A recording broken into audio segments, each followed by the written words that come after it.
Good afternoon, everyone. Thank you so much for joining us for this KALＡ Times ASAP talk. I am very happy to be doing this discussion today, well, more of a lecture, with Diana Campbell. This talk is called Creating Space, South to South Dialogues with Diana Campbell. And I would also like to thank the Faisal and Shabana Foundation for sponsoring this talk series. Diana Campbell has served as the Artistic Director for the Samdani Art Foundation and Chief Curator of the Dhaka Art Summit since late 2012. The first edition of the Dhaka Art Summit was in early 2012, and once Diana joined, she developed the summit from a small Bangladesh pop-up art festival into a major international art platform. During the last decade, the Dhaka Art Summit has evolved into one of the most predominant festivals in South Asia, celebrating the arts of the region. Curators and artists from all around the world now converge at the summit to conduct research and explore diverse landscape of South Asian arts across many disciplines. In addition to her role as Chief Curator of the Dhaka Art Summit, Diana has concurrently in the process of establishing the new permanent home of the Samdani Art Center and Sculpture Park, Serhata, based in Sylhet. Through this, she has been curating various international voices and exhibitions and presentations at the foundation. Throughout this period, Diana has also worked on several different curatorial projects around the world, which includes Desert X 2023, Freeze Projects 2018 and 2019 in London, and collaborated with various institutions such as A Field, Mumbai Art Room, and the Kiran Nathar Museum of Art. It is evident from her track record that Diana is focused on creating sustainable structures and formats within the arts to provide more spaces and nurture experiences for the artistic community. While fostering and developing these spaces for artistic, curatorial, and educational growth in the arts, she has also demonstrated that adapting to local and global environments in the arts is a crucial aspect in designing and implementing new spaces between spaces in South Asia. And from there, I'm going to let Diana speak. Great. Thank you so much. So thank you so much to KALΑ, to the ASAP team, to everyone here at the Lionel Wendt Center, but also to everyone listening here and the many people that are part of this first part of this title, Creating Space. Part of creating space is paying attention. And there's also a sense of care in that attention. How do you build something? And next slide. This story, a lot of people know what Dhaka Art Summit is now, but it's very different from when it started. And I see lots of parallels with what we're seeing here today in an existing structure. So we're here in the Lionel Wendt Art Center, which is an existing structure in Sri Lanka. The Dhaka Art Summit happens in a building called the Bangladesh Shilpakala Academy. It also has Kala in the name. It's an existing institution founded in 1974, and it supports artists. So the Dhaka Art Summit is not a biennale, partially because Bangladesh already has a biennale. It's called the Asian Art Biennale. It is hosted by the Shilpakala Academy, so it's hosted in the same building as the Dhaka Art Summit. Before the Dhaka Art Summit came, Dhaka has a vibrant art scene that was active every day. Perhaps what was lacking was a platform to allow these practices that are incredible and happening on their own terms, with their own visual language and their own formats to translate outside. So I was talking to someone this morning about how, so here you're looking at a picture of a collector couple. So this is Nadia and Rajib Samdani. They founded the Samdani Art Foundation, which is the foundation I'm the artistic director of, that produces the event called the Dhaka Art Summit. So when they were young collectors in 2011, there was a lot of interest in South Asia, but South Asia really meant India. So this was the time where like the Tate South Asia Acquisitions Committee was starting. You had shows like the India Highway, you had Paris, Delhi, Bombay. Bangladesh doesn't have commercial galleries that represent artists. It doesn't have, artists didn't have studios at the time. They were working out of their homes or making artist-led initiatives to present their work. There weren't really formats, like if you were a curator and you wanted to go to Bangladesh to do research, it was a bit difficult to do. Also, the internet wasn't as ubiquitous as it is now. And the Samdanis wanted to create something, they could perhaps support a few people to go and show their work abroad, but they wanted to create something that would actually bring the world to Bangladesh to see art in that context. And how did they do that? So I wasn't involved in the first summit in 2012. Actually, who was involved was Christie's and a bunch of art gallery friends of the Samdanis. So the Samdanis, Rajib made his own money. He dropped out of school because he had the choice of like making money or going to class, and he decided to make some money. They built their relationship together collecting, and I hope they're not mad I'm telling the story, but I think it's a great story. It's a good story. They saw, I think it was a, my brain is blanking. They saw a work of a Bengali modern artist that they really wanted to buy at Christie's, and they bought it. And they didn't know how things work, so they went to the catalog desk in London after, and they wanted to buy the catalog. And you can't buy a catalog after the sale happened. And it was this kind of kerfuffle of how they didn't understand how this system worked. But someone was kind and listened to them and sat down with them and had a discussion about what they wanted to do. They were just so proud that an artist from Bengal was having this visibility outside. But in Dhaka, this young couple, local galleries, like the owners would go into the back and send the janitor out to give Nadia a catalog. When they wanted to start this summit, people tried to pull the venue from them. It was really very difficult to do. And they started this in 3 months, and it was all with local artists. They were also close friends with artists. Next slide, please. Previous slide, please. Oh, sorry. Quick, we just redid our website actually with Fold from Sri Lanka. I loved what they did with the Colombo scope graphic identity. So if you come to our website, we've collapsed the Dhaka Art Summit and the Samdani Art Foundation into one portal where you can kind of see this idea that the Samdanis had of being an entry point to Bangladesh on this one platform. Next slide. So on this website, you can also see things from 2012. We don't have many pictures from DAS 2012 because it happened very quickly without a big team or much of a plan, but it was mostly the Samdani's gallery friends who came and were seeing works from artists from Bangladesh, some journalists, and Bangladeshi artists started to have some more mobility.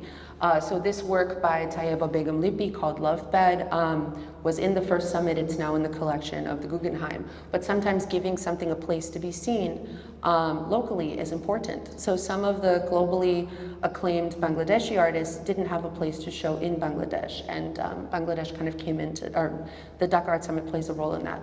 So why is this project called the Dhaka Art Summit? The Samdanis went to the India Art Summit, which is now called the India Art Fair. And they were very impressed seeing that, this was a platform where people from around the world could come and see art from India. They wanted Bangladesh to have something like that. So that's where the name came from. And soon after this first summit, which was a big success given the short time, the amount of people coming, they invited me to come be a part of this project to turn it into something more curatorial. But I was stepping into something that everyone thought was an art fair. So it was not until 2018 till that idea went away. And I think, when I came in late 2012, I think the first time we could really see the vision of this project coming together was in 2018. Things take time.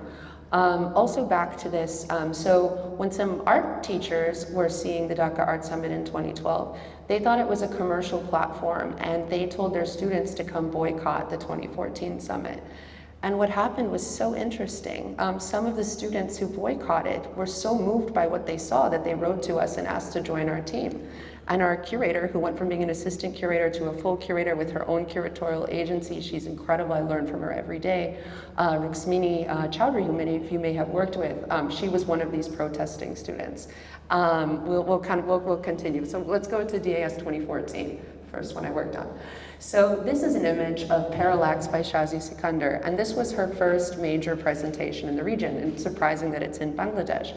Shazia, and rightfully so, did not want to dilute the way she presented her work just because there were not, because we didn't have the technological equipment to do something like this. So to give non-technical people an idea at a time, I don't know how much these projectors are now, they're probably cheaper, but in 2014, each Christie's projector was about $250,000 to buy. Renting, you cannot rent this in Bangladesh. There's also no art insurance in Bangladesh, so impossible to show this. But we learned that through building partnerships, because the Sharjah Art Foundation had produced this work, Shazia wanted to show in the region, perhaps we could borrow these projectors for a few days. So this kind of began, the way that the summit started growing was really by making partnerships early on, but following the desires of artists. What did artists want to show in the region? What did artists want to do? And so when I stepped into the summit, I kind of stepped into a format. So there were solo projects, galleries still had free space upstairs, but I wanted these solo projects, which we don't have anymore, to challenge that idea of an art fair, because the kind of work that couldn't really easily exist in like a commercial atmosphere, if that makes sense. And here you see all these children just mesmerized by this piece. I should also say that some of the local art professors, because new media art is not taught in schools, were saying that this wasn't art and this was stunts to their students. Even though this is, a masterpiece of contemporary art. So, but these things change over time. The younger students have become professors. We've really seen a huge shift in how art is produced, shared, and cherished locally and also internationally. Next slide, please. We produced this beautiful project by Naim Mohammed, which was a newspaper that imagined what would the world look like if the ultra-left had taken power in the 1970s. Again, this is in a government venue, so this is interesting to be, presenting this in a government venue. These newspapers are free to take away. Naim is also a writer, so I think it was really interesting to show this in this format. And something is interesting, so he writes about this in his recent book. He edits out the Dhaka Art Summit. He refers to it as an art event, but it was here in the Dhaka Art Summit. And I was so happy to read this because I had never thought about this at the time. There was a beautiful review of the Dhaka Art Summit. So I say beautiful because it was positive, but actually there were major problems with it if I see it with my eyes of today. It was saying that the best artists in Bangladesh are based outside. I don't think anyone would say that now. Also, is art a competition like that? But part of this project is also training people how to see things. So maybe this journalist at Le Monde had only seen, maybe the artists from outside had that opportunity to show in an international biennale context, but maybe there's other ways of showing things. And so these first summits, you see here, the walls are red. These are false walls that were built in the building. You'll see how we changed over time. But this started with really trying to create a format that looked like other formats. So perhaps this room could look like a room in a museum. We kind of learned over time, things in the region look differently, and let's do things our own way. Next slide, please. So this is a work by Rana Begum. I absolutely love this work. And Rana, most people knew her for these large-scale powder-coated aluminum sculptures. We can't do that in Bangladesh. So what we can do is work with artisans to make thousands of baskets where this work could actually distill the role of light in her work. So this was recalling early memories she had in a mosque in Sylhet about the calm and quiet that she was seeing with this light moving through the mosque. But there's also a problem with this, that now a lot of foreign curators and journalists have fetishized this line without seeing the role that British art has played. So it's, but anyway, this was a big shift in her work, and although she had been active in London for a long time, her first institutional solo show in London happened because someone saw the work in Bangladesh with us. Next slide, please. So this is an image of, so the Dhaka Art Summit is not a collection building platform. The Samnanis do collect, but I think something over our last, over a decade working together, they also see themselves as producers. So it's also, something where we're with artists, or when I try to explain, we usually work with artworks that don't exist yet. However, some works from the collection come into dialogue with others as we create exhibitions. And what's also nice is sometimes the same works show in different editions, but they're read differently because of how the exhibition comes together. So this is an image of a show from Dhaka Art Summit 2014 that Deepak Anand had curated. So we also like to call in lots of different interlocutors and voices to collaborate with us. So it's not one person's view of what the region is or one person's view of what kind of art is good. We want to break down that idea of being a gatekeeper and allow our curators to meet as many artists and include as many artists as possible. Next slide, please. So here is Nikhil Chopra. It's also interesting, all these tropes that you get for people that don't understand the complexities of certain regions.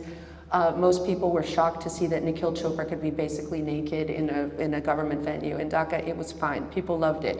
But the point of this is that we also we work with very long timelines. So let's say if Dhaka Art Summit 2014 is happening, we're thinking of Dhaka Art Summit 2018, 2020. So Nikhil was here in 2014, and we invited him to curate a performance pavilion for Dhaka Art Summit 2016, where he included Vinuri Pereira and a lot of wonderful Bangladeshi performance artists. And that experience really helped propel many of these artists to another to another, I guess, field of possibility, because they could also understand possibilities for performance art that existed outside of Bangladesh that they hadn't had access to before. Next slide. So this is just an image of Bidesh, the show that Deepak Anand curated. Here you're seeing a work by Ghazi Nafiz Ahmed, but it's of gay lovers. And a lot of people also, speak about, is it safe to show this? We show this kind of work, and we've showed this work many times. It's also part of the Samnani collection, but to public audiences this time of like 600,000 people in 9 days. So we also try to create that platform where it's publicly safe to be privately vulnerable. So like the best compliment I ever received in the Dhaka Art Summit was a group of queer teenagers saying that they felt safe to be themselves there. And that's what we're trying to do in this platform. Next slide, please. So here's an image. You're going to see Rajiv, a young Rajiv in the background. So the Samnanis are really very actively involved in this. It's not that they're just the funders. Like, they're there to also host and welcome everyone, and they're very proud. Like, so they're very proud of the public. So actually, I think that's something that also makes the summit so special, is that we really it's free, it's open to the public, anyone can come, and through word of mouth, because people have a good time there, we also have a food court. We subsidize the food to make it cheaper. We have family days. We really try to imagine what's a day like out for a family at Dhaka Art Summit, or even if you don't have a family, how do you create that environment of joy, but also to engage with critical artworks? So that's another very, very special part of Dhaka Art Summit. But the first, I think the 2014 summit, we had 20,000 visitors in 3 days, and the last one we had, as I mentioned, 600,000 visitors in 9 days. That's not to say, one person taking in an artwork for a long time and being moved by it is much more important than 600,000 people Instagramming something. But I think the fact that this is part of public life in Bangladesh is an important thing to point out. Next slide. So we also realized, this is in 2016, there was also an absence for a dialogue on modern art in Bangladesh. So we decided, while we see ourselves as a contemporary art platform supporting new work, supporting artists, supporting artists in their creation process, we realized that there was an art historical hole that we needed to work to fill. And this was also the first time we kind of started looking at exhibition design. So you might notice these cute feet on the ground of this space, but this also is likening to here, because this is a government building. We are not allowed to drill. We are not allowed to put holes. So we had to start figuring out how we work with this building differently. So this was a start. Next, please. So here we have images of Rashid Chowdhury's beautiful tapestries. So Rashid Chowdhury, when he was,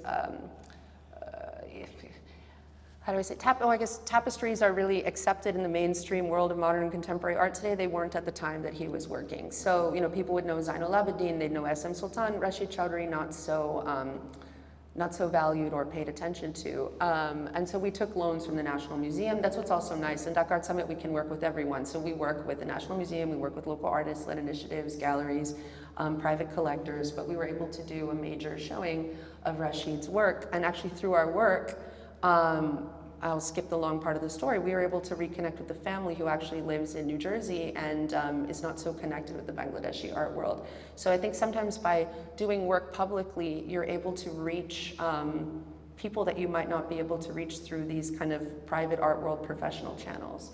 Next slide, please. Here's an image. So this is important to look at what the summit used to look like. We'll get to how it transformed. This was a commission by Sandeep Mukherjee called The Sky Remains. You're seeing kind of what the building looks like. It's a multi-story government venue, but there's a huge white false wall there that's holding that piece. The other thing, we have 120% import tax on foreign art and no art insurance. So working with galleries was very important because the galleries are lending us their insurance policy to be able to insure these artworks. And a lot of kind of back-end logistical work is being done through this team building between the artist, the gallery, private collectors who are lending works also under their insurance policies. It's a very complex thing to stage an international show like this.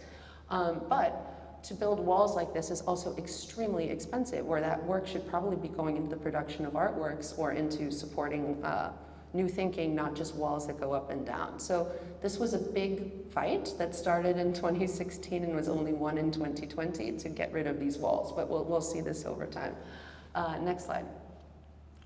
So here's an image of Inori Pereira performing in Dhaka Art Summit, but again, this was seeded by Nikhil Chopra being with us in 2014, so it's an ongoing process of building things. Next slide, please.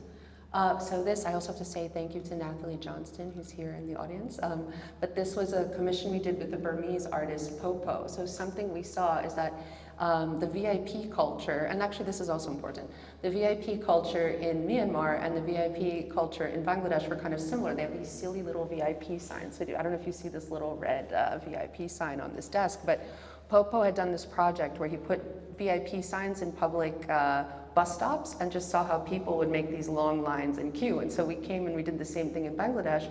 But what's interesting is that since Bangladesh is not a military dictatorship in the same way that Myanmar is, some people thought it was a joke and laughed. So you were able to see this kind of cultural difference.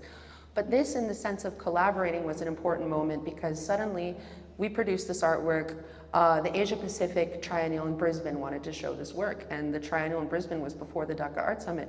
But for us, we want as many people to see this work as possible. We don't need to show it first. We don't need to, it's really about creating ripple effects by letting these works travel as far as possible and with as many people as possible. But I think this was also an encouraging moment, again, in this idea of becoming producers more than in exhibitors or collectors. That was, yeah, it's exciting when you're being part of an artist's process and watching this work grow and move across the world. Next slide, please. This was also very interesting. So from a personal level, from 2018 to 2016 to 2018, I was living in the Philippines. It's really interesting also when you just start sharing works with colleagues. As I mentioned, the first biennial, actually it's the oldest continually existing biennial of contemporary art in Asia is in Bangladesh. It was started in 1981, the Asian Art Biennial, which I mentioned. It's no longer good, it's more of so the way I describe it to people, they don't put an artist list, they put a list of flags of all the countries that are participating, and ambassadors are picking the work, so you can see images of Peruvians in an internet cafe in Bangladesh sort of situation. It's a nation building exercise. It's now no longer only Asian countries. But in the beginning it was really good because it was started by an artist named Syed Jahangir, who wanted to build a platform for Bangladeshi artists but with other Asian countries. So he went to Fukuoka, he saw the starting of the first Fukuoka Asian art show, and he went to different artist rooms with whiskey and small catalogs of things happening in Bangladesh and convinced them that they should be showing in Bangladesh. And the government said no, this is in 1981, Bangladesh is 10 years old, why would we do that? But the artists really wanted to do this. And also the Bangladeshi government collected the works. So it was very interesting, so in the same venue that hosts the Asian Art Biennial, to go on this wild goose chase in the storage of the Bangladesh National Collection to find these original works, but the ones that showed both in Fukuoka and in Dhaka, but also finding that artists from the Philippines and other countries donated their works to the Bangladesh National Collection, and to go find those works and to interview people who were a part of it, and also to pay homage to this important moment of building art institutions in Bangladesh. You can also see, during the Pakistani era, sculpture was really frowned upon. So there was a certain year of the Asian Art Biennale where the government really tried to collect sculpture. And as we were showing how the government was collecting, because basically the works we showed to re-show were the ones that they had decided to acquire, you could really see how art was a part of this nation building process and what stories they were trying to tell. Next slide, please. So this is just some images of that show. Next slide. Okay, so this was a very big turning moment for us. So we presented Rakib Shah's first, I guess, large-scale presentation in the region. So for those of you who don't know who Rakib Shah is, he is a Kashmiri queer diaspora artist living in London, whose work very much grapples with exile.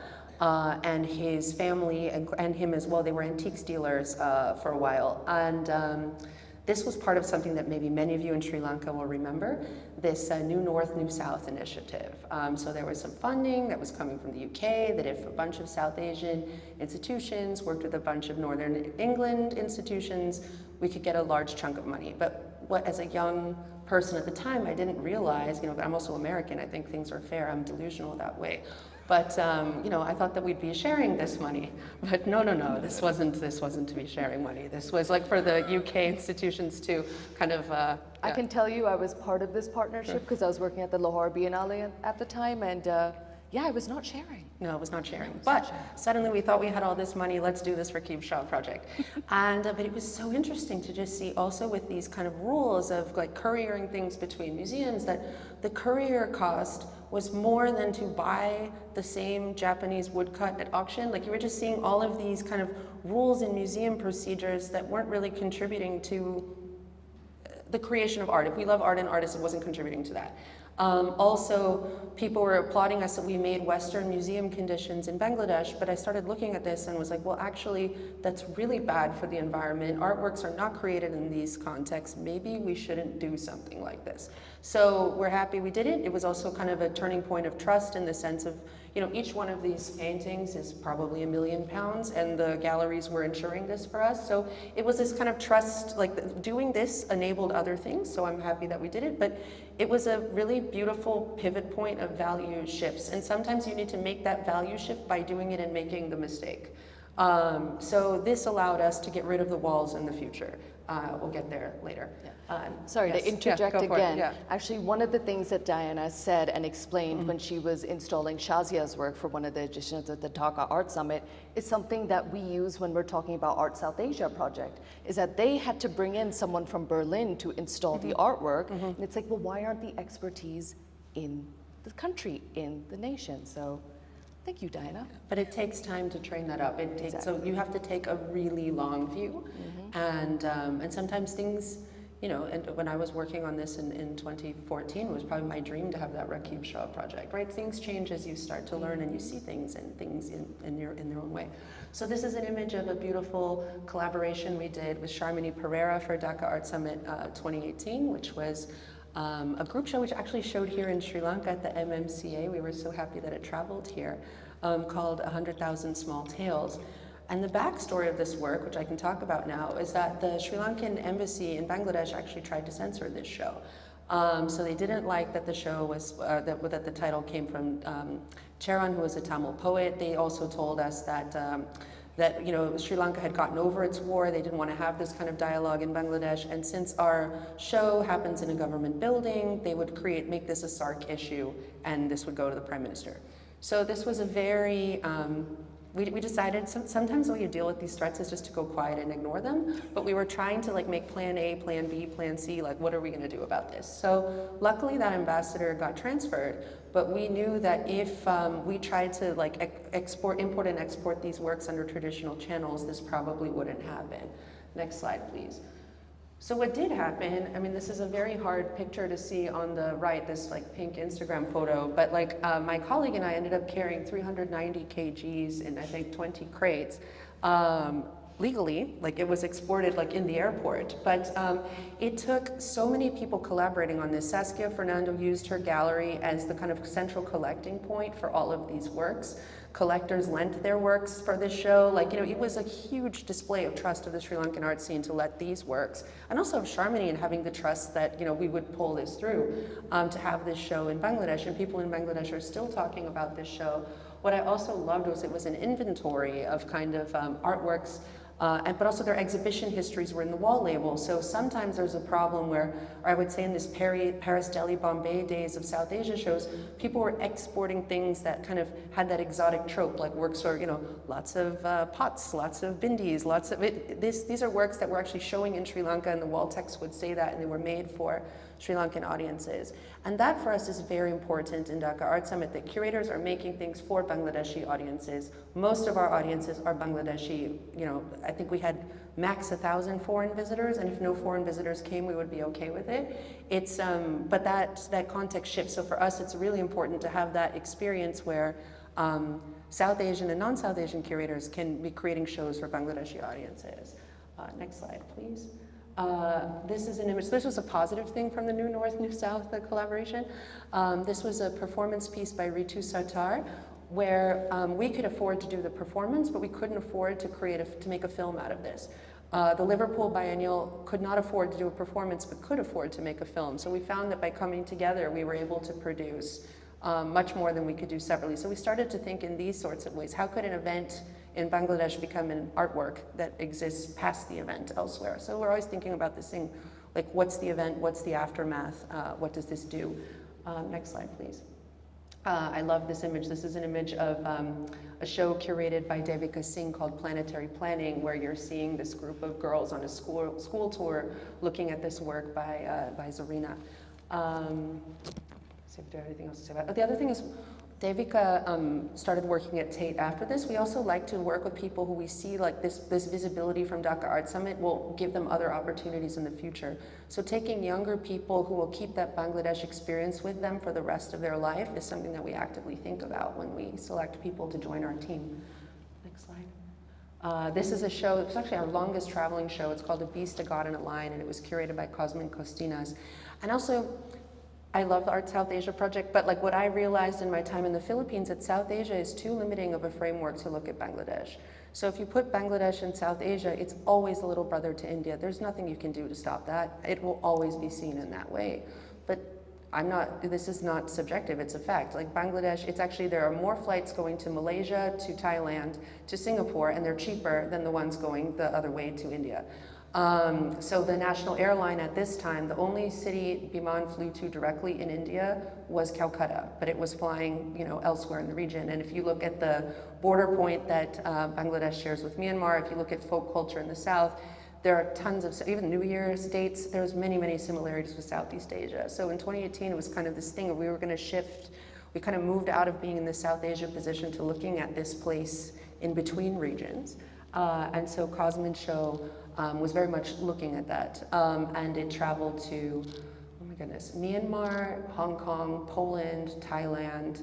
I'm probably missing stops along the way, but it was a really beautiful collaboration.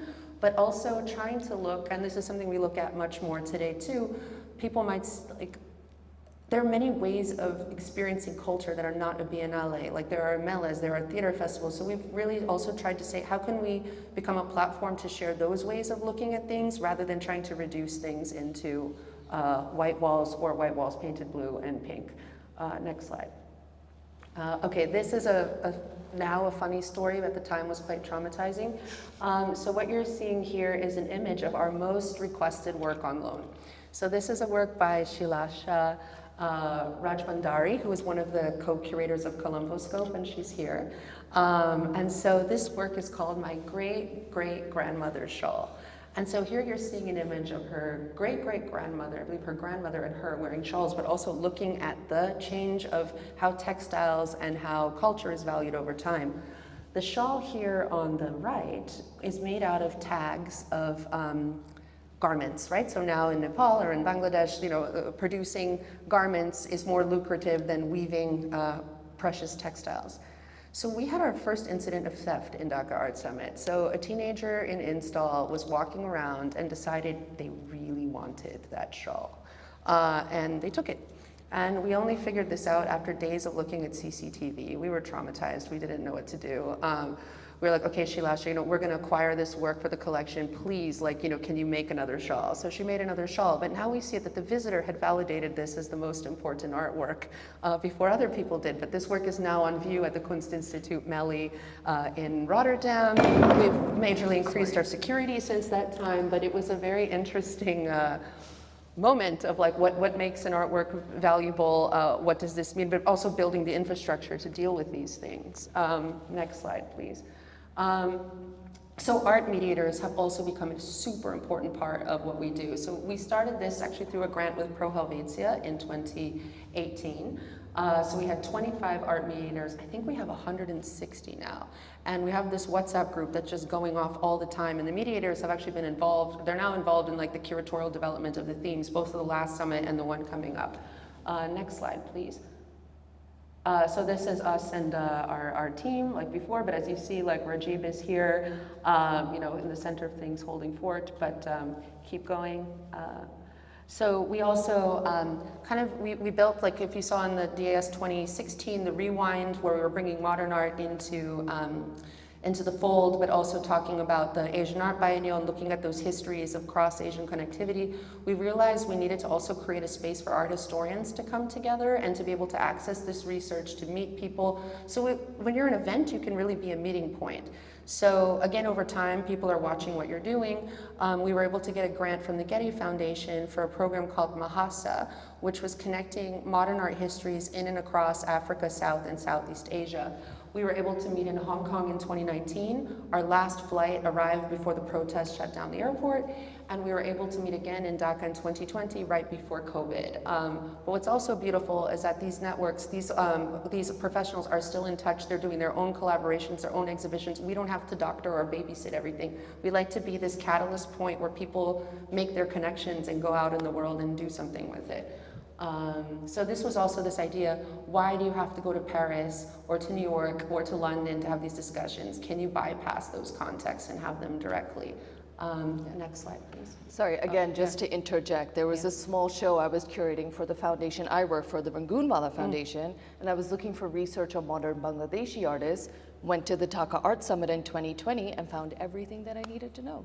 So it was very informative and helpful. Thank you, and I hope also more questions of what you don't know too. Of course. Yes. So this is also an image I just tried to share. Some artists, like what we also, like, so I love Saskia Pintalan's work. I hope she's here in the audience, but a Belgian artist that has been living in Sri Lanka for 43 years. And sometimes when you look at the world in regional boxes, she's not South Asian, but she's lived here a lot longer than sometimes other diaspora artists that may have never been home have been. So we really just also complicate that idea of like, what does belonging mean? What does regional mean? And more try to have a more open discussion about that. Next slide. So I mentioned that from 2016 to 2018, we took this shift to look at the space between South and Southeast Asia. And in 2020, we blew it all up. So the title of that shows, this was the first summit with a title. They now all have titles. So it just took time to take this platform from being an art fair that became a non-commercial art fair. So when the galleries were there, all the space was free. There was no money or sales. We still don't make any money off of sales of art. If artists sell work out of the summit, we don't take a commission. We have contracts where we ask to be credited if the works are showing in other places, just because of all the work of the whole team that goes into it. But otherwise, we're not commercially involved at all in the artworks. And also, if we buy artworks from the summit, we buy it from the galleries. So it's done in a transparent way. But here, so Seismic Movements was the title of this summit, and it was more thinking, so it was inspired by two works. One is an amazing research work by Dr. Zahia Rahmani called The Seismography of Struggles, where she's looking at perhaps pamphlets from Haiti and in the 1800s might look like pamphlets from Bengal in the 1800s in the sense of farmers' struggles or independence movements, even though these people never met. So it was a chronological kind of scanning of how zines were expressing protests and how, yeah, humans can be seismic, feminist movements can change the world, independence movements can change the world. But also if we look at the history of geology, Pangea, right? You could walk from Australia to India at some point. So this is a work by an Argentine artist named Adrián Villar-Rojas, and it's made out of 400 million-year-old trilobite and other fossils. So this is when the world was a giant seabed. So if you want to break up borders, it's very interesting. And I'm lucky that I speak Spanish. So my time in South America, which is a place that's very close to my heart, shows that there's actually a lot of similarities. Also, if you're looking at, control, forced disappearance. I mean, there's so many stories where perhaps an everyday farmer in Argentina has more with an everyday person in Bangladesh than they do with the Samdanis. So how do we start making these global connections? So I would say now, like even with our website that you see, we are more of a place to connect the world with Bangladesh than we are in being a South Asia platform. We love South Asia, and we love to connect the world through that lens, but we can't, like, you will not understand Bangladesh if you limit it to, South Asia is a geopolitical word. So next slide. Here I love our art mediator, so I mentioned this has grown very much. They're also an instrumental part of making the artwork, so this was a beautiful piece. So we also love working with artists over time and also responding to their critical feedback, the critical feedback of artists, the critical feedback of colleagues, like how do we grow and get better each time? So Rana came back, and this was a collaborative work made with thumbprints. She was remembering being a kid inside mosques, or not just mosques, but in construction sites where you see the hands of the workers on the wall. But you can also think of thumbs as like voting. I mean, there's many, many layers to this work. Next slide, please. This was a beautiful work by Neelima Sheikh called Beyond Loss. So there are some times where artists, we like to have as much work produced in Bangladesh as possible, but an artist like Neelima Sheikh, she needs to make the work in the studio.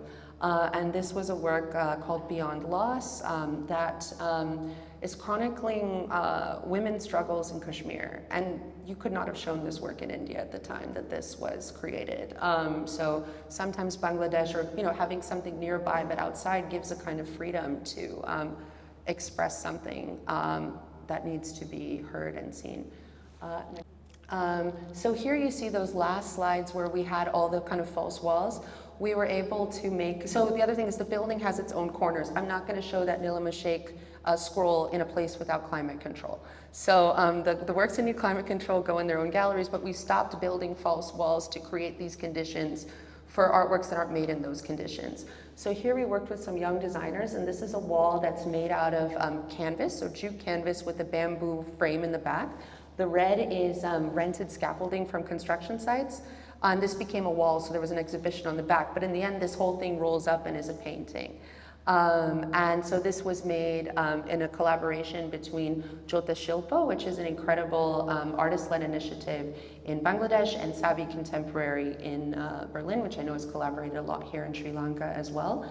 And they made a timeline of resistance movements across Asia and Africa, and they collaborated with cinema banner painters. And it's really great because these same cinema banner painters later went to Documenta to work on the Brito Art Trust piece. There's a lot of crafts that with globalization, you think that a poster is supposed to look a certain way. So these cinema banner painters don't have people don't want to see cinema banners like that. So there are artists creating other forms, either making notebooks, collaborating on artworks, giving them other ways to be creative and to be able to support themselves. Next slide, please. So I also love that there was a little cutout. So you can't really see so clearly here, but this black cutout actually was a stage for puppet theater. So there were also, so for me, one of the most moving things of this project in Bangladesh is how you're seeing it change people's lives that are outside of the art world. So this is a group of kids that have a theater group, and they're in an area called Thakurgaon. The group's called the Gidrivalli Foundation for the Arts. So these kids were in Dhaka, they were in the newspaper, you're seeing the older ones performing here. And suddenly this attention that they're getting, also when international institutions commission them, they get artist fees, so it's small amounts of money, but their parents are getting money. You're seeing girls being enrolled into secondary school for the first time. You're seeing some of these girls going to France to do apprenticeships. Not that everyone needs to go abroad, but that was an unthinkable possibility in that community at that time. So it's really making a real change in the real world and not just being a spectacle. So when we're trying to think now about like, what do we do? Where do we put our time? Where do we want to put our resources? And what is power? It's this. Next slide, please. This is a beautiful performance by Cora Crit and Alex Govik, but it was basically called Together. And what was beautiful when Cora Crit talks about this project after having done it, he wasn't speaking the same language with the performers, but what he really tries to do in his work is create ritual. And actually this process really validated and enforced that idea of what ritual can do. So ritual is something coming much, much more into what we're doing in the foundation as well. Next slide. So now we get to 2023. So Dhaka Art Summit, let me see how we're doing for time, by the way. We're okay. We're okay? Yeah. I skipped something about, so I talked about seismic movements. Seismic movements also had a big intellectual arm of it. We were also known for all these talks, bringing together art historians, curators, practitioners. But during COVID, we were all like dead on Zoom. So I kind of figured, why are you going to go all the way to Bangladesh to sit in an auditorium and listen to people you could listen to on Zoom? That it was probably time to get out of our heads and more into our hearts, and to also think about our feelings, because we weren't able to meet in the same way during COVID. And because we had so many people in the summit, we also knew we could only do the summit if we could have those amounts of people. And so we also tried to think, how through a form of an exhibition could we make strangers friends? So those are just some things floating through our head. And as I mentioned, everything of a summit is seated before. Orobong Nikanga, who has beautiful work in this Colombo scope, she was with us for about 6 weeks in Dhaka, and she was meeting many people developing a project called Landversation, but one was a researcher who told her that architecture in Bangladesh used to be made for floods because they took flooding as constant. It's part of the landscape there. And so why are you building against floods when you know there are floods? Let's build for floods. And so she was really excited about this insight, and I was like, oh yeah, that's really interesting.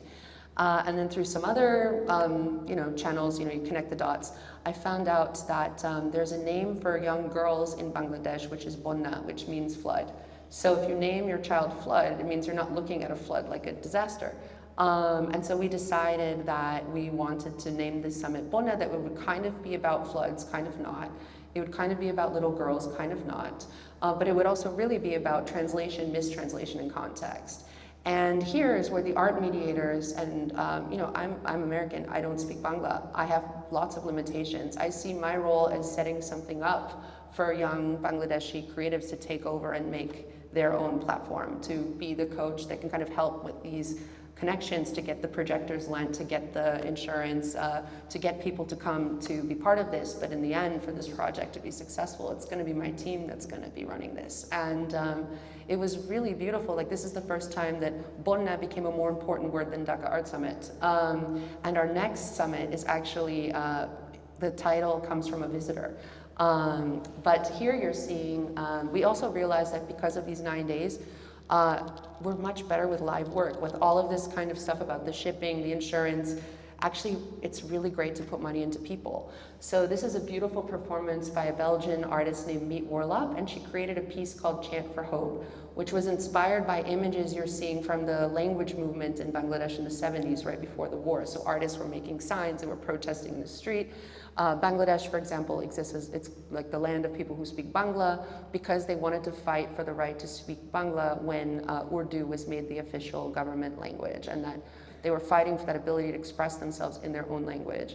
So this is a durational piece with 11 Bangladeshi performers. So when they're performing, they're casting these words in plaster. And so the process of the performance, they wrote a rap song. So this Belgian artist worked with young people to create a rap song in Bangla that was stuck in people's head for a super long time. There's now a record coming out, but would pass these words into the audience and kind of create this mass ritual as you were walking into the space. But again, this is a learning lesson for anyone trying to work with live art, also things for me to learn. So if you're writing a song and you're going to perform it, you need the same sound system to play the sound the whole time. A sound system like that costs about 20,000 euros, and you need it during the rehearsal. So for people that don't understand that, why can't you just use a little speaker? You cannot produce work like that if you're doing that. So this was through a partnership with KALÀ, the Centre Pompidou in Brussels, that we were able to have the funds to produce this piece to the level that was needed. In the same way, the Pompidou will have the film of this work, we did the live version, and we look forward to more collaborations like this in the future. And now also some of these performers will perform with her in other countries, so it started a really beautiful longer-term collaboration.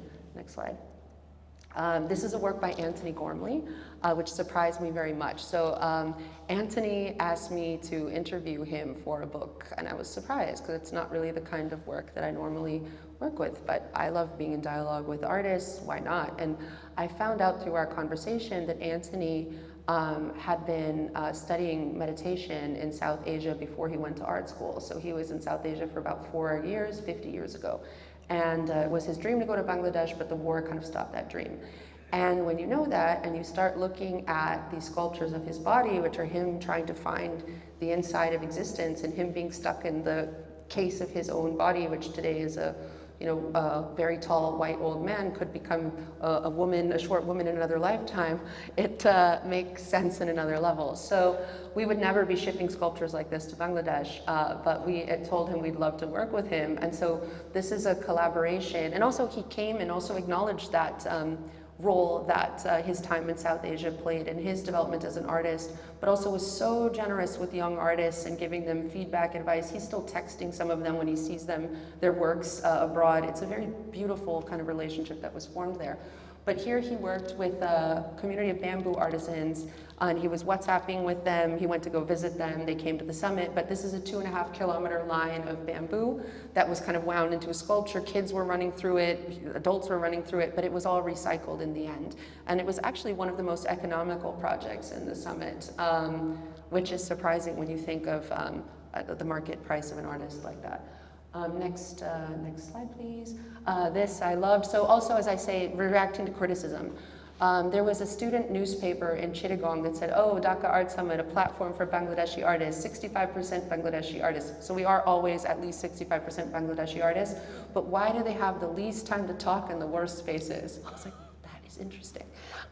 So we needed to work on that. So this is a project we're really proud of, which is by Joyda Brawaja, who is an indigenous artist from Bangladesh. Flooding, so I mentioned Bonna, the theme, but flooding is sadly a weapon used against indigenous people in all parts of the world to get them off of their land, right? If you want to build hydroelectric dams, the cheapest and easiest access land you can get is usually indigenous land. So this is a trope that links indigenous people all over the world. And in Bangladesh, there's a beautiful lake, Kaptai Lake. People go and they take romantic holidays on it, but actually the palace of the king is submerged underneath this lake. And most people don't think about that, know about that. But imagine if you're an indigenous person from there and your king's palace is down there, how traumatizing that is. And so here what you're seeing is people from the Chakma and other indigenous communities lifting their king's palace out of the water, holding it up. There's little fish going all over the place, and the Bangladeshi military is reduced to being toy soldiers. Again, this is a government building. This is the first piece you're seeing when you're moving in. The American ambassador is like, how did you do this? Other politicians are like, how did you do this? But sometimes when things look like fun, it's finding every tie. I never would want to make someone feel unsafe. I would never put someone at risk, but you can find the format to say what needs to be said. And this project, the very contemporary, took this to Art Basel, Hong Kong. It was also incredible to see the kind of reach that this could have elsewhere in the world outside of Bangladesh. And this topic for me is very, very personally important because my mother and I'm the first woman on my maternal side born off the island of Guam, which is occupied by the US military. So I'm also very grateful to the Samdanis that they allow this to be a platform for me to express things that I think need to be seen in the world. This is Rana again, and this is a work that she made with fishing nets. Next slide. Kamruzaman Shadin, so also the founder of the Gidri Bali Foundation of the Arts, also has his own practice. And here he was looking at field songs, so songs that are sung during harvest, but perhaps now the harvest doesn't, what happens now in that season doesn't align to what's in the song. So it's a way to kind of track climate change. Next slide, please. Where do the ants go? So we also love giving artists an opportunity to scale up or to work differently. So Afra has been working with video games for a long time, but this is the first time she's made this video game into like a massive object. So this was done through a grant from Pro Helvetia called Together. So we partnered with Pivot in Brazil, with the Kunsale Zurich, and with FHNW in Basel, to be able to work, to pair Afra with a Swiss architect who created this kind of anthill, which was housing this video game inside. This video game is actually extremely subversive. So what happens in this video game is that there's a queen ant. She's sick of her colony, so she leaves. And she falls asleep, but when she wakes up, she has ants, baby ants, eggs, and she suddenly has to be in charge of them, which she wasn't expecting. So the ants wake up, and then you actually click on the ants, and the ants will ask you like questions, like, you know, do you feel safe at home? And you can like say yes or no, and it's measuring the fear. So the ants, like these questions were coming from a survey that she was giving to young Bangladeshis, and then basically as you liked or didn't like something, it was measuring fear versus joy in the colony. If there was too much fear, it would burn, and if there was too much joy, it would flood. But a lot of these things were in Bangla, and we had an election year coming up right now, and this is in the middle of the summit. How was this okay? It's because it looks like a video game. But you know, if foreign journalists come in and they don't read Bangla, or they don't take the time to look at this, they don't understand what they're looking at. So I think what's important is to know who you're doing things for and why, and we really learned over time it's really for our local public and for artists, helping them reach another level. In my own travel, I'm spending sadly less and less time in South Asia because I'm seeing the importance of spending time in other contexts to help what I'm doing in South Asia, and my team is in South Asia. So for example, this year I spent quite a bit of time in Peru and also in Belgium looking at mud architecture. So there are ancient cities from the 8th century built entirely in mud, and people want to say you cannot build this, you can. And so even today I was so moved in the Minette de Silva show, looking that she was asking people if they could use rammed earth for projects. It is very, you know, when you're building concrete and all these things, Bangladesh is ground zero for climate change. So I'm on my fight that was like getting rid of the walls. I want to build, so this will go to Sylhet, but I don't want to use MDF and steel. I want to make a rammed earth version of this, that maintenance in the West is seen as like a pain, like collectors, you don't want to deal with maintenance. But what if maintenance felt like a birthday party and every year it was part of the process of making the work? Next slide, please. Basha Chakrabarti, I'll go fast, but this was again another young artist where we gave her the opportunity to kind of scale up. But what's beautiful here is this braid, which was made of 500 saris from West Bengal, 500 from East Bengal, and one of hers was also a seating place for our publics, right? So how do you, we really are thinking of our public in the design of the show. Next slide. Oh, and there you also see that it's fully open, right? So there's no, we're open to the elements, everything's bleeding in and out of the building. This is a beautiful performance and structure by the South African architect Sumaya Valley, who comes from a Gujarati diaspora origin. So these were fired and unfired clay pots that at night were, there was a performance that evoked the sound of thunder, and the terracotta would start to be washed down. As I've done projects in other countries, I love this project, I tried to do it. Something like this would cost around $300,000 to do in the US. And it's very, very interesting to see what, we don't have money like that, and it didn't cost this there either, but meaning that, you know, supporting people with hands is, for us, much more important than supporting art fabricators, but perhaps in Western context, and I'm not to reduce all Western context, people would rather pay an art fabricator than pay a bunch of people to make something. Next slide. So here you see, okay, we have, this is our 123 art mediators. We have more now, but who are, again, actively involved in this process, and also in the curatorial development. Next slide. This is here, you're just seeing, look at how many visitors we have. It's crazy. And people have fun. They love it. They ask questions. It's like, so things that people see, and it's also because they come each time. It's not, the best description I heard of the summit is that it's a family reunion where you see the kid grow up every time. Next slide, please. So we also do a lot of behind the scenes work. So artists need import-export codes. Bangladesh artists can't just send their work to Documenta. They can't just send their work to biennials. We're doing the paperwork for them. So, and that's something we're very happy to do as things move in the world. But, you know, it costs money and it's a lot of paperwork. So, but it's something that's, people can't do alone. Like you need, so here you would need a Sri Lankan entity to do this, Bangladesh, you need a Bangladeshi entity to do that, and we're happy to assist. Next slide. So a lot of these like kind of spectacular works that people have seen, we've helped behind the scenes. Next slide. This is out, so I'll go quickly, but some of our shows travel to other museums. This was a collaboration with the Kiran Nader Museum of Art, and we loved Irushi's animated films that we were showing there. Next slide. This was also, working with children is important to us. So this was a show I co-curated with Akansha Rastogi from the Kiran Nader Museum of Art called Very Small Feelings. So part of being a child is learning how your very small feelings that can feel really big, how do you control them, how do you relate to them? And so we tried to also connect everyone with their inner child. So it's a show that's as much for adults as it is for kids, but it was beautiful to see this as a 9-day thing in Dhaka and as a 3-month show in Delhi. Next slide. Next slide. Next slide. So Srihatta, so from here I'm going to sleep in this building for the first time, which I'm very excited about. My team packed cool pajamas. So when everyone's at the India Art Fair, we're going to be in a village, a 45-minute flight from Dhaka. And so this has been long under development.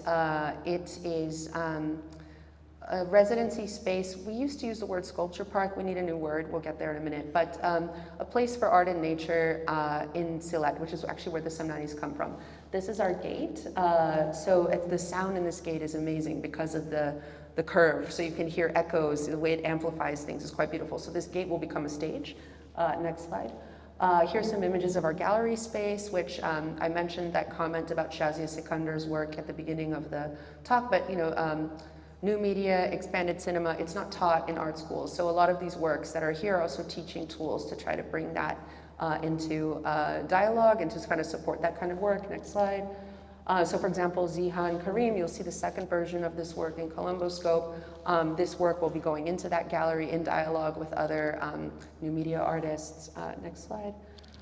It's an artist residency, so here you're seeing some construction shots, but in the future, like talks are an art. Could we have all the speakers together, getting to know each other over 5 days before they speak to all of you? Or performance pieces, can we house the whole crew here, like to develop pieces? So more time and more space and a slower pace are also essential to making something good. So we're also going to be delaying the summit by a year so that this can come into existence.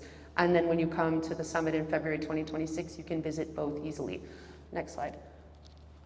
So this is one of our, I think this work really captures this essence of like what the foundation wants to be.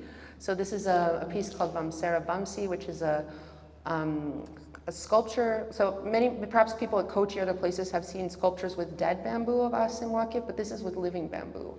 And we're working with the Forestry Research Center. So I think about 20 different species of bamboo of different diameters. And when the wind blows through it, we're 6 years into it. The thought is in 20 years it'll work. It'll play like a flute. But he's also doing research on different forms of instrument making in the region, how people harvest bamboo based on lunar cycles. So it's a whole deep dive into ways of existing and making sound with bamboo, and it's a collaboration with the environment. We're not going to put a big sculpture in the environment to just get flooded away by the rain. We want to celebrate the rain and the creation of the work. Next slide. So here you see our new logo by Fold, which is actually referencing the gate. And I'm happy to answer any questions, and I'm really excited to be a part of this platform, which is at the beginning of something that I think has a lot of potential and that our audiences in Bangladesh will benefit from too, because we'd love to show more Sri Lankan artists. Thank you so much, Diana. I actually am going to be a bit selfish and ask the first question. Okay. And my first question is, you clearly know so much about the commercial market as well, and it feeds so much into what you're doing in the non-for-profit, and it's so important for the ecosystem to all work together. Can you explain a little bit more why it's important? I know about the commercial market. I think I just am good at connecting dots, and I think everyone has a strength. And actually, a lot of the most important or valuable works of art today didn't have collectors in their lifetime, right? So it's all very complicated. But I do know, so the day my brain clicked for how to get art insurance in Bangladesh was realizing that galleries were shipping works to art fairs all over the world. How did they do that? And since the summit kind of looked like an art fair, could we hack into that system? So the answer was yes. But I think artists also need money.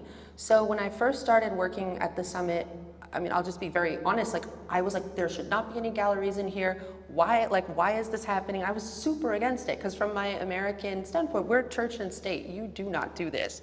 But now, as I learned, because different people and different systems have different ways of doing things, our Bangladeshi artists are able to support themselves and build studios. So if you come to Bangladesh now, artists have studios. How do they have studios? They got galleries in other countries, and some of them are supporting their families. Joyda Brawaja, who it was hilarious. I think DAS 2016, he sold an artwork. He posted a picture on Instagram with a wad full of taka and how it changed his life.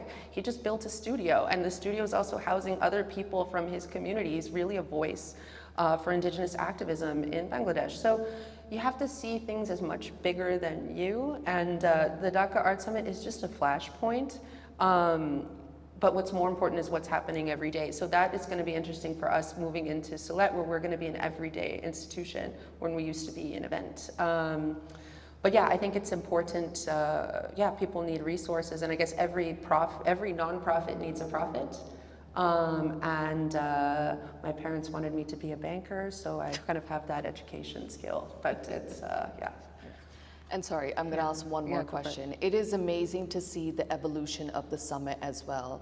And it's changed in a way that you have clearly listened to the audiences that are coming, both international and national. And I always love going to the Dhaka Art Summit because, like you said, you've got people internationally coming around from all around the world, but then seeing the local community from ages 5 onwards. It's truly astonishing.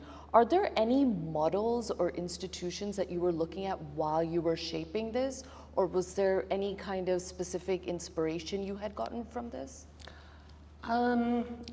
Yes and no. When I was really young, I volunteered at the Clinton Foundation. And what was really interesting was that they would bring heads of state, people with ideas, people with money together, and then they would have to come up with proposals to change the world, come on stage, commit to it, and if you didn't do it, you weren't invited back next year. There were some problems with this, but that idea that the right people coming together could change something, that stuck with me. But even this idea of like strangers becoming friends, like this mud architecture thing, like we've worked with mud architecture for Adrian Villar-Rojas's piece with the fossils. There was like some mud architecture around there. It was super difficult to do. I'm not going to go into the production issues, but by some chance, on a Ryanair flight, I met an architect who's a specialist in mud architecture. So I think always being open to meeting people and just being open to having a dialogue. Like I think through conversation, I meet a lot of different people all the time. But I think the most important thing is just not to be with people that are like you all the time. And that I think was what was important about the summit, is really create a place where people that would never meet, who should meet, could do that. And now this sounds really cheesy, but I'm looking at music festivals. Because music festivals, I don't know, just the way that they draw people together, they hold, like music can hold people's attention for longer periods of time, right? I'm not going to remember a wall text, but I'll certainly remember a song. Also now, given that we're good at time-based work, and there's also, as I mentioned, I'm working for the Hartwig Foundation now in Amsterdam that's also producing and collecting this kind of work. So I'm very excited to be going to the Mataran Festival coming up, but like, yeah, what are other ways, because music festivals aren't intimidating to local publics. A word like Biennale is, and so I'm also happy the summit doesn't have that word. I'm also developing a new Biennale that's not going to be a Biennale in another country, my first government project. But yeah, how are you finding these forums where people feel comfortable entering? And I don't know, I think that music space is one of them. Thank you so much.